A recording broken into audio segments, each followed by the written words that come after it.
Assalamualaikum warahmatullahi wabarakatuh. Nama saya Muhammad Ibrahim Tristiantoni. Di sini saya akan menjelaskan tentang buku yang sudah saya resum.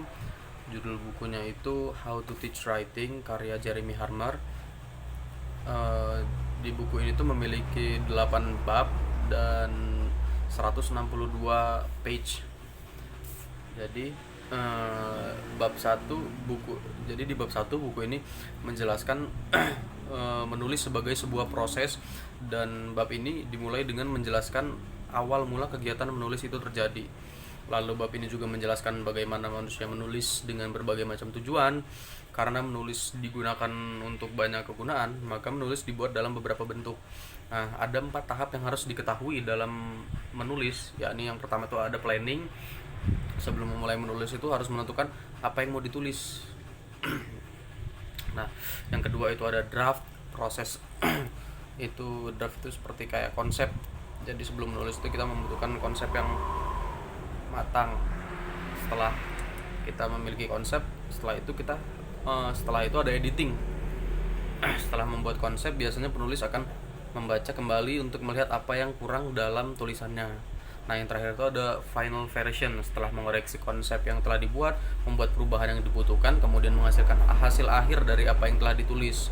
Nah, di bab ini juga menunjukkan masalah yang berbeda dalam pengembangan bahasa, seperti perbedaan menulis dan berbicara dalam hal time and space, participant, proses, language construction, sign and symbol, dan produk.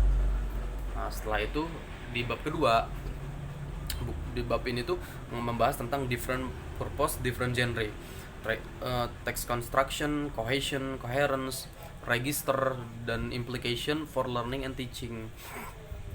Jadi di bab ini tuh dimulai dengan menjelaskan tentang different purpose, different writing, lalu menjelaskan tentang tulisan, jenis tulisan yang berbeda ditunjukkan pada kelompok yang berbeda-beda pula. Setelah itu menjelaskan tentang susunan proses sebuah teks. Selanjutnya menjelaskan berbagai perangkat dan cara yang berbeda untuk mencapai cohesion dan coherence. Di bab ini juga memberitahu agar murid terlebih dahulu membaca sebelum menulis, maka mereka dapat mengetahui bagaimana teks itu terorganisir dan bahasa yang bakal digunakan untuk menulis. Selanjutnya di bab 3 itu menjelaskan tentang writing in the language classroom. Jadi di sini dijelaskan bahwa menulis itu mengarah pada pembelajaran karena itu memperkuat penggunaan bahasa, karena menulis memberi waktu peserta didik untuk berpikir dan kesempatan untuk memikirkan tentang aturan bahasa, dan juga karena mereka mendapatkan feedback di sini. Terus di akhir bab 3 ini ngejelasin tentang peran guru selama proses menulis di kelas. Selanjutnya itu bab 4. Nah, di bab 4 ini ngejelasin tentang ringkasan menulis.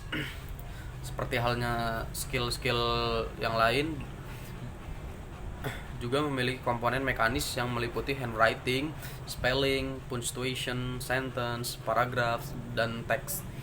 Jadi aspek-aspek tersebut itu perlu dikuasai untuk membuat kemajuan dalam aspek menulis bahasa yang lebih ekspresif dan kreatif.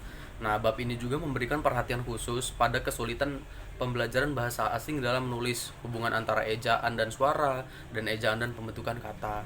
Nah, selanjutnya itu bab 5. Di bab ini tuh ngejelasin tentang building the writing habit. Nah, yang dimulai dengan membahas aspek menulis seperti motivation, collaboration, communication, dan habit building itu sendiri.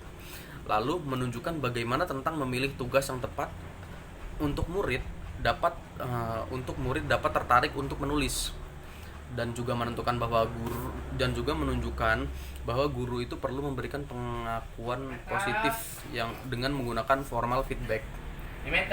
Nah, terus selanjutnya itu ada bab 6.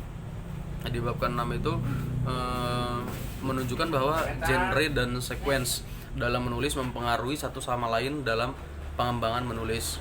Nah, di bab ini juga itu memberitahu penting bagi guru untuk bisa mengajar murid untuk membuat ide, menganalisis genre, dan membuat rencana menulis.